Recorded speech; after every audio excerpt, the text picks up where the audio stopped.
Jesus said to love the Lord with all your heart, all your soul, all your mind, and all your strength, and to love your neighbor. This is the greatest commandment. We as a church desire to be obedient to that, and so we are built on love, regardless of location. We know that the church is about the people of God, depending on the work of God and growing in the grace of God. We are built on love. Love for God and love for others. And it's on that foundation. And it's on that foundation. And it's on that foundation. And it's on that foundation that we build our church.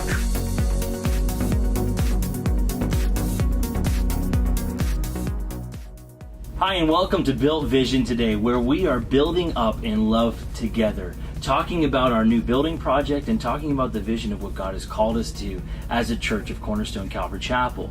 Today, I'm really excited to have my friend and our media director, our media pastor here at the church, Sasha Pudov. How you doing, Sasha? I'm good, man. Good to have you. Sasha didn't really want to be on the show, but I coaxed him. And so I'm glad to have him. And talking about the media, we're here in the media booth with some of the video things you can see. That's where everything happens. This is some good things happening. And many people don't understand all the work that goes in. You know, when people notice is when things go wrong. That's right. Especially Pastor Chris. Yeah, many pastors notice when things go wrong. Right. When things are going smooth, everybody's like, hey, that's great, and they don't notice. But so there is so much work that goes into the media, behind the scenes. Absolutely. And Sasha, you do a lot of the behind the scenes stuff. Tell us a little bit about just the vision for ministry, because I know it's not just the creativity. I know it's not just putting out some good products. I know that you have such a great heart for the ministry of it.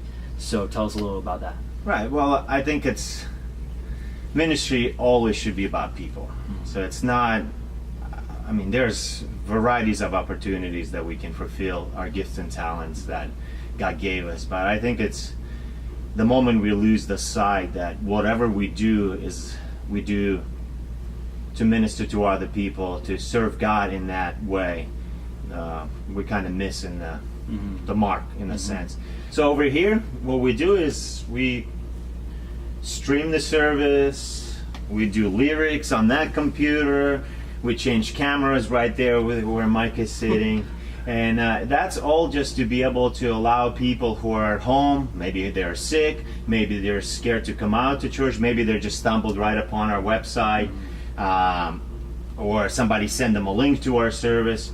Over here we do everything to make people kind of feel and enjoy the service the way we're able to enjoy it over here in a sanctuary.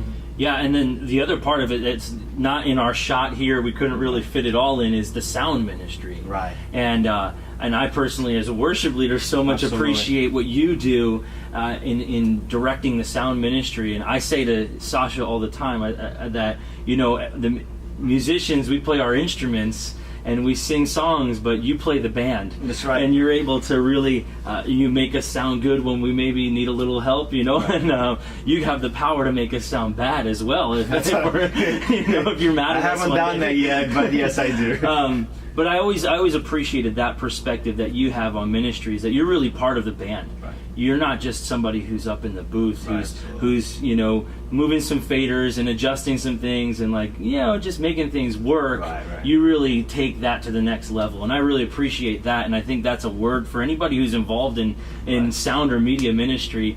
Take a lesson from Sasha that you really are part of the band, part of the ministry of the worship ministry of the church, in making things really move smoothly and go well in the midst of the service. So as we talk about the new building, right, it's going to be a bigger project, but some exciting things with that as well. What do you see for some expansion possibilities? Well, that's a hard question to answer, because if you think about it, it's whatever the budget takes us, right? Because unfortunately, even though how the visual and sound progressed in the last couple of years, and no matter how much prices drop, it's still very expensive ministry to maintain. And so I think it's just a matter of us as a church, for you as a worship pastor, for Chris as a pastor, it really depends where you guys see us. Because I'm really here to serve and kind of say, is it possible? What is it going to take to achieve that? Can we do a lot more with the mini ministry? Absolutely. But we can reach out more and more people on social media. We can put out a better product. Better product requires better equipment and so on. So I think sky is the limit in a sense. But as far as like the vision of it goes, I'm here to honestly, and you know this, I'm here to support you guys, support you and your dad, and in the vision that you guys have, and in a way to reach out to this community, this world. And then so to have like a global vision, to say, well, there's something big that I have, I can't really answer that question. You have to figure it out as you go. Figure it out as we go, but definitely we can do things better. We can put out a better product, and the product, again, it's not to impress somebody, but not to distract somebody. It's like we want people to click on our channel and see it, like, oh wow, that's cool, and be drawn Intrigued. intrigued and drawn into hopefully the most important message of the gospel. Amen. And I think what's exciting a little bit, as we've talked before even, is just that idea of kind of a blank slate. And the fact that we're building from the ground up gives us that ability to kind of plan for it, and not just like, okay, here's a room that here's the deck that's been dealt, and you have to just fit and work it out, which is always a challenge, but when we have like, okay, here's the room, here's what it's going to be planned for, and now we can plan according to that, and even make preparations. So I know that's some things that we're looking forward to. We've recorded a worship album. With a new facility, if we build a studio, we can record more and more different projects right here in our own church. I mean, again, sky's the limit. And doing videos like this, we wouldn't have to cram into a small sound booth. Every time we do a video, we're like trying to do finding new locations and make it work. It's really exciting. Sasha, thanks for joining us for today, and thank you all for joining us for this edition of Built Vision. Join us next time.